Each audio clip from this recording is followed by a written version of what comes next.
Bonjour à toutes et à tous, et bienvenue dans un nouvel épisode de Parlons français, le podcast qui vous aide à parler le français avec confiance, naturel, et sans peur de faire des erreurs. Aujourd'hui, on va parler d'un sujet qui concerne absolument tous les apprenants, quel que soit leur niveau, les erreurs les plus courantes quand on apprend le français et surtout, comment les éviter. Mais attention, ici, on ne va pas juste faire une liste de fautes de grammaire. On va parler de ce qui bloque vraiment les gens dans leur apprentissage et comment en sortir. Alors soyons honnêtes, apprendre le français n'est pas toujours facile. Il y a des genres compliqués là, parfois on ne sait jamais pourquoi c'est masculin ou féminin. Les verbes changent tout le temps, la prononciation est parfois imprévisible et il y a plein d'exceptions. Bref, c'est un vrai défi. Mais le plus gros problème, ce n'est pas la difficulté du français. C'est la peur de faire des fautes. Beaucoup d'apprenants attendent le moment parfait pour parler. Ils veulent connaître toutes les règles, tout le vocabulaire, avoir l'accent idéal, avant d'oser dire une phrase. Et ce moment-là, il n'arrive jamais. Résultat ? On apprend, on lit, on écoute, mais on ne parle pas. Et on a l'impression de stagner. Je veux vous dire une chose dès le début de cet épisode, les erreurs ne sont pas un problème. Elles sont une partie normale, naturelle et même essentielle du processus. Le vrai problème, c'est d'avoir tellement peur de faire une faute qu'on finit par ne rien dire du tout. C'est exactement ce qu'on va explorer aujourd'hui. Pourquoi on fait toujours les mêmes erreurs ? Pourquoi on a du mal à parler même quand on connaît les règles ? Et surtout, quelles sont les méthodes modernes, efficaces, concrètes pour apprendre plus vite et mieux sans se décourager ? Alors, installez-vous confortablement, ouvrez grand vos oreilles, et surtout, ouvrez votre esprit. Parce que le français, ça s'apprend avec la tête, mais surtout avec le cœur, la bouche, et un peu de courage. Lucas nous rejoint tout de suite pour entrer dans le vif du sujet. Pourquoi est-ce si difficile de parler français quand on l'apprend ? À toi, Lucas. Bienvenue à cette partie de notre épisode. Aujourd'hui, on va parler d'une question essentielle, pourquoi est-ce que tant de personnes rencontrent des difficultés quand elles apprennent le français ? Si tu écoutes ce podcast, il y a de fortes chances que tu t'y reconnaisses un peu. Tu te dis peut-être, je comprends la grammaire, j'apprends du vocabulaire, mais dès qu'il faut parler, tout bloque. Ne t'inquiète pas, tu n'es pas seul. Voyons ça ensemble. D'abord, il faut comprendre que le français est une langue assez différente de beaucoup d'autres. Sa structure grammaticale, ses conjugaisons complexes, ses règles de prononciation et surtout, ses nombreuses exceptions. Même les natifs peuvent se tromper. Et pourtant, quand on apprend une langue, on a souvent cette pression de vouloir tout faire parfaitement dès le départ. C'est irréaliste, et ça crée du stress inutile. Un autre facteur, c'est le déséquilibre entre la théorie et la pratique. Beaucoup d'apprenants passent des heures à mémoriser des règles de grammaire, à faire des exercices, à apprendre des listes de vocabulaire. C'est utile, bien sûr, mais ce n'est pas suffisant. Tu peux connaître toutes les règles du subjonctif, et pourtant être incapable de commander un café sans paniquer. Pourquoi ? Parce que la langue vivante, ce n'est pas quelque chose qu'on apprend uniquement dans les livres. C'est quelque chose qu'on utilise. Et sans pratique, les connaissances restent bloquées dans ta tête. Il y a aussi le facteur émotionnel. Quand tu essaies de parler avec un natif et qu'il parle très vite, avec un accent ou des expressions familières, tu peux te sentir dépassé. Tu perds le fil, tu hésites, tu rougis peut-être. Tu te sens ridicule. Et si, en plus, ton interlocuteur passe à l'anglais dès qu'il entend ton accent, c'est décourageant. Beaucoup de gens vivent ce genre de situation et finissent par éviter de parler, par peur d'être jugés ou de faire des fautes. Mais tu sais quoi ? Même les francophones font des fautes. On confond parfois le masculin et le féminin, on oublie des accords. Et pourtant, on continue de parler. Alors pourquoi un apprenant devrait-il se sentir obligé d'être parfait ? Il ne devrait pas. Et c'est justement cette pression de la perfection qui bloque tant d'apprenants. On préfère souvent se taire plutôt que de risquer une erreur. Un autre point important, le manque d'exposition à la langue réelle. Beaucoup de manuels et de cours traditionnels proposent un français très formel, très correct, mais pas forcément naturel. Or, dans la vraie vie, les gens parlent vite, utilisent des contractions, des expressions familières. Et ça, on ne l'apprend pas forcément en cours. Résultat, quand on se retrouve face à un vrai francophone, on a l'impression de ne rien comprendre, même si on a étudié pendant des mois. Enfin, il y a un phénomène qu'on observe souvent, le blocage mental. Tu es en situation de parler, tu sais que tu connais les mots, tu as déjà vu cette structure, mais ton cerveau se fige. Tu n'arrives plus à former la phrase. Ce n'est pas un problème de connaissance, mais un problème de confiance. La peur de se tromper, de ne pas être compris, de paraître bête, ça bloque l'élan naturel de communication. Et c'est très frustrant. Alors, que peut-on retenir de tout ça?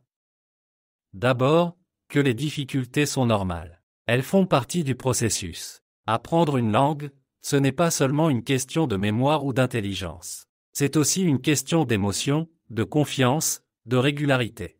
Ensuite, il faut accepter que la théorie ne suffit pas. Il faut l'accompagner de beaucoup de pratiques. Et enfin, il faut comprendre que ce n'est pas grave de faire des erreurs. C'est même indispensable. Dans la prochaine partie, Émilie te parlera justement de comment briser ce cercle vicieux, la peur des fautes qui empêche de parler, et le manque de pratique qui empêche de progresser. Ne manque pas ça, c'est là que commence la vraie transformation. Bonjour à tous et bienvenue dans cette nouvelle partie de notre épisode. Ici Émilie, et aujourd'hui, on va parler d'un sujet qui, à mon avis, concerne presque tous les apprenants de français à un moment ou un autre, ce cercle vicieux dans lequel on tombe sans même s'en rendre compte. Vous savez de quoi je parle. On commence à apprendre une langue avec enthousiasme. On achète un livre de grammaire, on télécharge une application, on fait des listes de vocabulaire. Et on attend. On attend le moment où on se sentira prêt à parler. Le moment où on connaîtra assez de mots, où on aura bien compris toutes les règles, où on pourra construire des phrases parfaites sans hésiter. Mais ce moment n'arrive jamais. Résultat? On n'ose pas parler. On reste bloqué. Et plus on attend, plus on doute de ses capacités. C'est ça, le cercle vicieux. On n'ose pas parler parce qu'on a peur de faire des erreurs, et comme on ne parle pas, on ne progresse pas. Et comme on ne progresse pas, on se sent encore moins capable de parler. Mais aujourd'hui, on va voir ensemble comment sortir de ce cercle, comment reprendre le contrôle, et surtout, comment avancer concrètement vers la fluidité. Trop de théorie, pas assez de pratique. Le premier problème, c'est qu'on mise tout sur la théorie. C'est rassurant, la théorie. On peut l'apprendre seul, tranquillement. On peut lire des règles, faire des exercices écrits, mémoriser des tableaux de conjugaison. Mais voilà, savoir quelque chose en théorie ne veut pas dire qu'on sait l'utiliser dans une vraie conversation. C'est un peu comme apprendre à nager en lisant un manuel. Vous pouvez connaître tous les mouvements, tous les styles, toutes les règles de sécurité. Mais tant que vous ne vous jetez pas à l'eau, vous ne saurez pas vraiment nager. C'est exactement la même chose avec le français. Vous devez vous jeter à l'eau. Même si vous ne savez pas encore nager parfaitement, même si vous avez peur de couler un peu au début, c'est normal. 2. La peur de l'erreur bloque la progression. Parlons un instant de cette peur des erreurs. D'où vient-elle? Très souvent, elle vient de l'école. Dans beaucoup de systèmes éducatifs, on associe l'erreur à l'échec. On a appris que faire une faute, c'était mal, qu'on allait être corrigé, noté, parfois même jugé. Mais dans l'apprentissage des langues, c'est l'inverse. L'erreur est une étape essentielle. C'est grâce à elle qu'on comprend ce qu'il nous manque. C'est elle qui montre le chemin. Chaque erreur est un indice. Et chaque correction est un progrès. Alors oui, vous allez faire des fautes. Vous allez chercher vos mots, mélanger les temps, oublier les accords. Mais ce n'est pas grave. C'est même nécessaire. Je vais vous dire une chose. Les erreurs sont vos meilleurs amis. 3.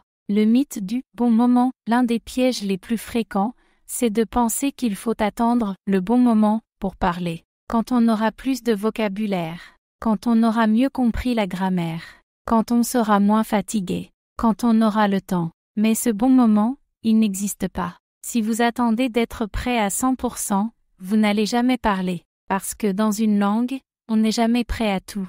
Même les natifs hésitent parfois, cherchent leurs mots, font des fautes. Le seul bon moment, c'est maintenant. 4. L'apprentissage actif, la clé du changement. Alors, Comment on fait concrètement pour briser ce cercle vicieux? La réponse tient en 2 mots, apprentissage actif. L'apprentissage actif, c'est quand vous utilisez la langue, quand vous passez à l'action, quand vous écrivez, quand vous parlez, quand vous vous trompez, que vous corrigez, que vous recommencez. Et le plus important, quand vous prenez des risques. Voici quelques pistes très simples pour vous lancer. Parlez à voix haute tous les jours, même si vous êtes seul. Décrivez ce que vous faites. Parlez de votre journée. Essayez de penser en français. Écrivez un petit texte quotidien. Même 3 phrases suffisent. L'idée, c'est d'activer ce que vous avez appris. Trouvez un partenaire de conversation, peu importe son niveau. L'objectif, c'est de créer une routine de dialogue. Faites des erreurs exprès, parfois. Oui, vous m'avez bien entendu. Testez les limites de ce que vous savez. Vous verrez tout de suite ce qui fonctionne ou pas. L'idée, c'est de transformer votre relation avec la langue, de passer de la peur à l'expérimentation, de l'observation à l'interaction. 5. Des exemples réels de réussite. Je voudrais vous partager l'histoire de Clara, une de nos auditrices. Elle apprenait le français depuis 2 ans. Elle connaissait parfaitement les règles de grammaire, avait un vocabulaire très riche, mais elle n'avait jamais parlé. Trop peur de mal faire. Un jour, elle a décidé de changer d'approche. Elle s'est imposé un défi, parler 5 minutes par jour à voix haute, seule, dans sa chambre. Puis elle a rejoint un groupe de conversation en ligne. Elle faisait beaucoup d'erreurs au début, mais elle a persisté. 3 mois plus tard, elle s'exprimait avec fluidité. Elle ne parlait pas parfaitement, mais elle communiquait. Et surtout, elle avait pris confiance. Son secret? Elle a brisé le cercle. Elle a arrêté de vouloir être parfaite, et elle a commencé à utiliser ce qu'elle savait. 6. Une nouvelle mentalité. Briser le cercle vicieux, ce n'est pas seulement une question de technique. C'est aussi un changement d'état d'esprit. Il faut accepter que parler une langue, c'est un acte imparfait. Il faut apprendre à être patient avec soi-même, à voir chaque interaction comme une opportunité d'apprendre. C'est une transformation intérieure. Il ne s'agit plus d'éviter les erreurs, mais de les accueillir. Il ne s'agit plus de se cacher, mais d'oser. 7. Pour résumer alors, qu'est-ce qu'on retient de tout ça? Apprendre passivement ne suffit pas. Il faut pratiquer activement. Les erreurs ne sont pas un problème. Elles sont une partie normale et nécessaire du processus. Il ne faut pas attendre le moment parfait pour parler. Il faut créer ce moment. La régularité, même avec des petites actions quotidiennes, fait toute la différence. La confiance vient avec la pratique, pas avant. Chers auditeurs, si vous vous reconnaissez dans ce cercle vicieux, sachez une chose, vous pouvez en sortir, dès aujourd'hui. Parlez, essayez, ratez, recommencez. C'est comme ça qu'on apprend. C'est comme ça qu'on progresse. Dans la prochaine partie, Lucas vous présentera des méthodes modernes et efficaces pour vous aider à progresser encore plus vite. Bienvenue dans cette nouvelle partie de notre épisode. On vient de parler des blocages courants que rencontrent les apprenants et de la manière de briser le cercle vicieux de la peur des erreurs. Maintenant, passons à quelque chose de plus concret. Quelle méthode moderne fonctionne vraiment pour apprendre le français aujourd'hui? Comment tirer parti de la technologie, des ressources disponibles en ligne, et de nouvelles approches pour progresser plus vite, plus efficacement, et surtout avec plus de plaisir? Je vais vous présenter ici plusieurs outils et stratégies que nous voyons fonctionner chez de nombreux apprenants. Vous n'avez pas besoin de tout faire à la fois, mais l'idée est de trouver ce qui vous convient et de l'intégrer régulièrement dans votre routine. Les applications mobiles, la base ludique et accessible. Il y a aujourd'hui des dizaines d'applications qui vous permettent d'apprendre le français depuis votre téléphone. Parmi les plus populaires, Duolingo, Babbel, LingQ, Busuu ou encore Morise. Ces applis ont beaucoup évolué ces dernières années. Leur force, c'est leur accessibilité. Vous pouvez apprendre n'importe où, même 5 minutes dans le bus ou dans la salle d'attente. Elles sont conçues pour être motivantes, avec des systèmes de points, de niveaux, de rappels quotidiens. C'est un bon moyen de créer une habitude. Mais attention, ce sont surtout des outils pour les bases grammaire élémentaire, vocabulaire, phrases simples. Si vous vous arrêtez là, vous risquez de comprendre des phrases comme « la pomme est rouge ». mais de ne pas savoir comment demander des directions ou raconter votre week-end. Utilisez-les comme un échauffement quotidien, pas comme votre unique méthode. 2. Les outils d'intelligence artificielle, une révolution pour pratiquer sans peur depuis quelque temps. Des outils basés sur l'intelligence artificielle comme ChatGPT, Speak ou encore Talkpal permettent une interaction simulée avec un locuteur natif, sans pression sociale, sans peur du jugement. Concrètement, vous pouvez poser des questions, demander une explication de grammaire, pratiquer un dialogue, ou même faire corriger vos phrases. Par exemple, vous pouvez dire « Je veux commander au restaurant. Peux-tu jouer le rôle du serveur ?» Et l'outil vous répond en temps réel. Pourquoi c'est puissant? Parce que ça vous permet de pratiquer librement, sans stress. Vous pouvez faire des erreurs, recommencer, demander des corrections. Autrement dit, vous créez un environnement d'apprentissage bienveillant, contrôlé et sur mesure. C'est aussi un bon moyen d'explorer du vocabulaire spécifique à votre domaine, ou de vous entraîner à l'oral si vous êtes timide. Un conseil, utilisez ces outils pour simuler des situations réelles. Par exemple, préparez un entretien d'embauche, une conversation chez le médecin, ou une rencontre amicale. Cela rend l'apprentissage immédiatement applicable. 3. Les échanges linguistiques, pratiquer avec des vrais locuteurs. Une autre méthode qui a fait ses preuves, c'est l'échange linguistique. Il existe aujourd'hui plusieurs plateformes conçues spécialement pour ça, Tandem, HelloTalk, Conversation Exchange, ou encore Speaky. Le principe est simple, vous parlez avec quelqu'un qui apprend votre langue et qui est natif dans la langue que vous apprenez. Par exemple, un Français qui veut apprendre l'anglais va discuter avec un anglophone qui veut apprendre le français. C'est une méthode gratuite, humaine, enrichissante. Vous apprenez la langue, bien sûr, mais aussi la culture, les expressions familières, la façon de penser d'un locuteur natif. L'avantage, c'est que ce type d'échange vous sort des exercices scolaires. Vous êtes dans la vraie vie. Vous devez vous exprimer, écouter, réagir, parfois chercher vos mots. C'est exactement comme ça que votre cerveau crée des connexions durables. Évidemment, il faut tomber sur des partenaires sérieux et motivés. Mais beaucoup d'utilisateurs sont bienveillants, patients, et heureux de vous aider parce qu'ils sont dans la même situation que vous. Conseil, préparez quelques sujets de discussion à l'avance, et n'hésitez pas à poser des questions sur les expressions naturelles, les mots du quotidien. 4. L'écoute active et passive, s'immerger sans partir de chez soi. On dit souvent que pour bien apprendre une langue, il faut vivre dans le pays. Mais aujourd'hui, ce n'est plus forcément nécessaire. Grâce à Internet, vous pouvez vous immerger dans le français même si vous vivez à l'autre bout du monde. Comment?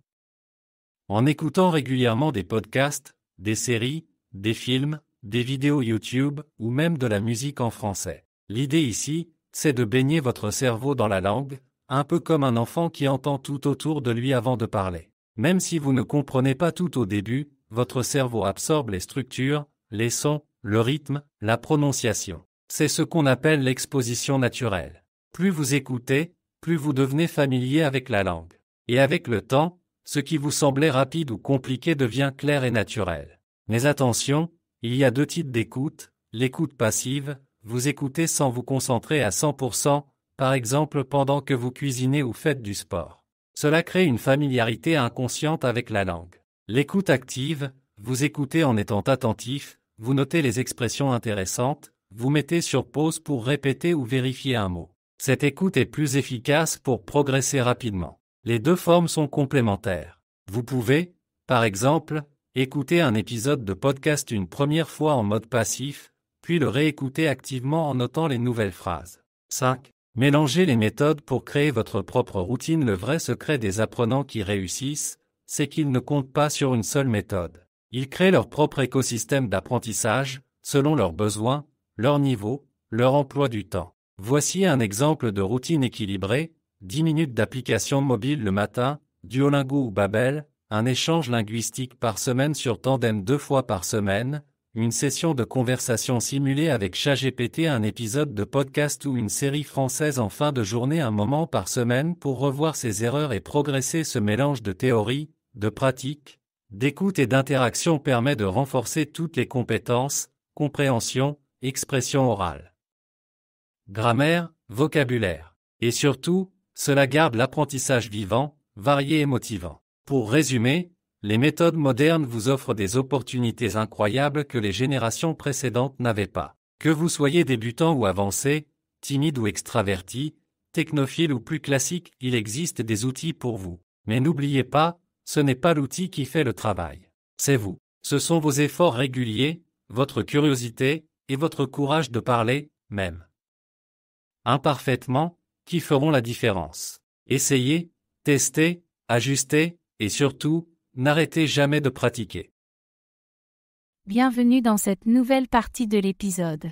Jusqu'ici, on a parlé des erreurs les plus fréquentes que font les apprenants et des méthodes modernes qui permettent de les surmonter. Maintenant, il est temps de vous donner nos 3 meilleurs conseils pour progresser plus vite, gagner en confiance et parler le français de manière plus naturelle. Ce sont des conseils simples, mais puissants, qui peuvent transformer votre manière d'apprendre. 1. Parlez tous les jours, même si vous faites des fautes, c'est sans doute le conseil le plus important. Parlez tous les jours, même si vous avez l'impression de ne pas être prêt, même si vous faites des fautes. Ce n'est pas grave. Au contraire, c'est justement comme ça qu'on progresse. Attendre d'avoir un niveau parfait avant de parler, c'est comme attendre de savoir nager parfaitement avant d'entrer dans l'eau. C'est une illusion. On apprend à parler en parlant. Même si vous n'avez que 2 minutes, essayez de dire quelque chose en français. Parlez à vous-même, racontez votre journée, commandez un café, répétez une phrase entendue dans un podcast. Et si vous avez la chance de parler avec un natif, n'ayez pas peur de vous tromper. La plupart des francophones apprécient sincèrement les efforts des apprenants. Ils ne se moquent pas, au contraire, ils vous encouragent. Ils savent que leur langue n'est pas facile, et ils sont souvent impressionnés que vous essayiez.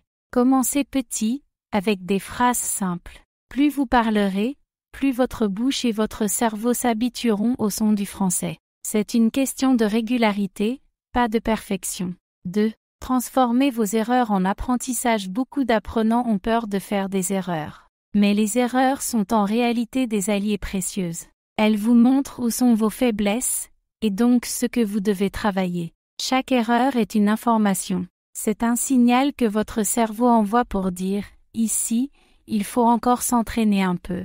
Ce qui compte, ce n'est pas l'erreur en elle-même, mais ce que vous en faites. Si vous la remarquez, si vous la comprenez, si vous la corrigez, alors vous venez de faire un pas en avant. Prenons un exemple. Si vous dites « Je suis allé à la plage avec mes amis », mais que vous oubliez d'accorder « aller » au féminin pluriel, « aller », ce n'est pas dramatique. Si quelqu'un vous corrige, ou si vous vous en rendez compte après, notez-le, répétez-la phrase correctement plusieurs fois. Et la prochaine fois, vous aurez plus de chances de bien dire la phrase.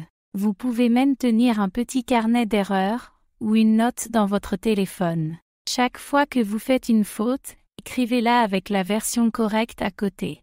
Relisez-la de temps en temps. C'est un outil simple, mais très efficace. 3. Écouter activement. L'écoute est essentielle pour apprendre une langue. Mais il y a écouter passivement, comme quand on laisse tourner une chanson en fond sonore, et écouter activement, c'est-à-dire prêter une vraie attention à ce qu'on entend. Quand vous écoutez un podcast, une vidéo, une série en français, ne vous contentez pas de « consommer » le contenu. Essayez de comprendre comment les phrases sont construites, quels mots sont utilisés, quelles expressions reviennent souvent. Arrêtez l'audio si nécessaire. Répétez certaines phrases.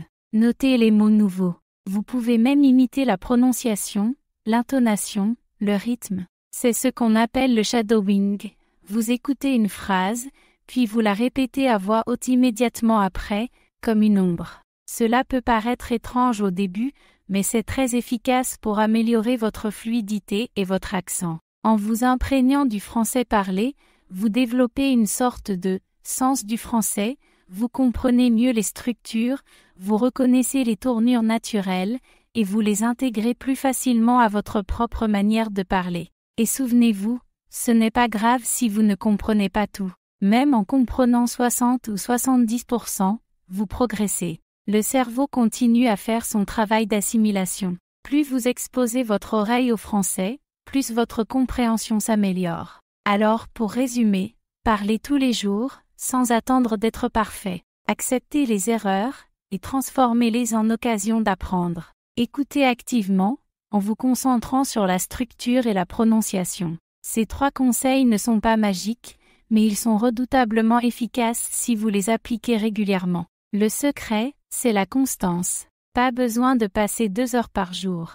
Quelques minutes bien utilisées peuvent faire une grande différence. Dans la suite du podcast, Lucas vous proposera une conclusion pleine de motivation pour vous aider à garder l'élan et continuer à progresser avec plaisir. Et voilà, on arrive à la fin de cet épisode. Si vous avez retenu une chose aujourd'hui, c'est bien ceci, faire des erreurs, ce n'est pas un problème.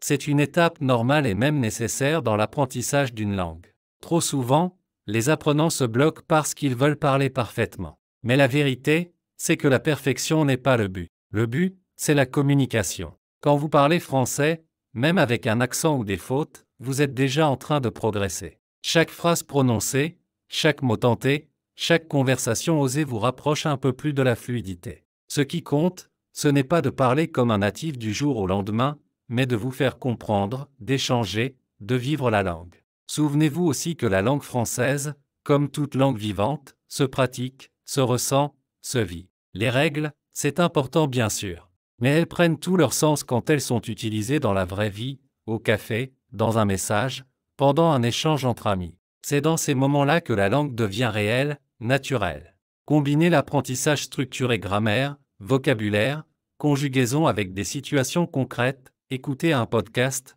répondez à une story en français, parlez à un correspondant. Plus vous exposez votre cerveau au français, plus vous lui donnez la chance d'en faire une langue familière. Et surtout, soyez patient avec vous-même. La progression vient avec le temps et la régularité. Parfois, vous aurez l'impression de stagner, mais ce n'est qu'une étape. Continuez à pratiquer, encore et encore. Alors, lancez-vous. Osez parler. Osez vous tromper. Et surtout, osez continuer. Merci d'avoir écouté cet épisode de Parlons français. On espère que cela vous a motivé à apprendre avec plus de confiance et de plaisir. À très bientôt, et n'oubliez pas, le français, ça se parle.